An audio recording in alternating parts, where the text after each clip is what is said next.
السلام الله عليكم ورحمة الله وبركاته walaashina sacdiida roodin wada muuqaal kale cusub ugu horeyntii haddaa ku xusubtaa janaalkeena fadla subscribe saarka bararka furasi muuqaal walba aan soo gelin oo kugu soo dhaco kusoo dhawaada muuqaal cusub sida muuqaalka bilowgiisa kasoo aragteen maanta waxaan sameyn doonaa labaniyad aad u macaan badan meeshan waxaa igu jiro 2 galaas oo caano ah galaas buuxo iyo galaas haafkiisa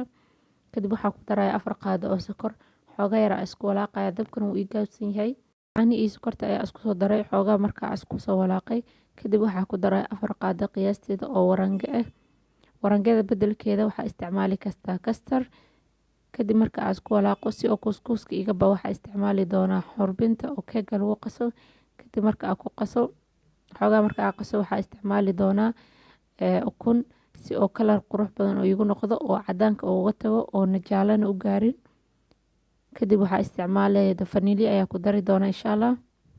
labaniyadii ukuntii marka isku soo kariyay sidan ayay ku soo baxeen meeshan hadda waxaa ku haystaa doorsho aan soo jarjaray iyo cambe bedelka doorsho waxaa isticmaali kartaa biskud ama ay qudaar ah haysatid ama fawaakah ah haysatid isticmaali kartaa hadda waxaa sameynayaan waa isku dardarayaa waxaa soo qaatay weelka sirka oo loogu talagalay macmacaanka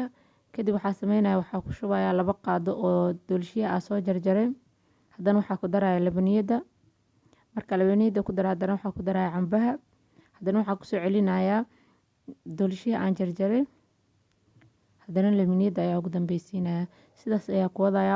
marba mid horumarsiin doona insha Allah si adinka aad jeceshiin oo samaysan kartaan maraba muuqaalka inaan ku dheereeyo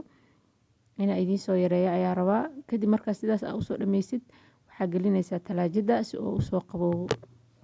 ilaanta nala soo gaartay fadlan muuqaalka like saar channelkana subscribe saar gambaleelka fursi muuqaal waliba aan soo gelin oo kugu soo gaaro una share gareey asxaabtaada aad iyo aad ugu mahadsantahay daawashada aad daawanaysa muuqaalkan waxaan leeyahay sidaas iyo mac salaama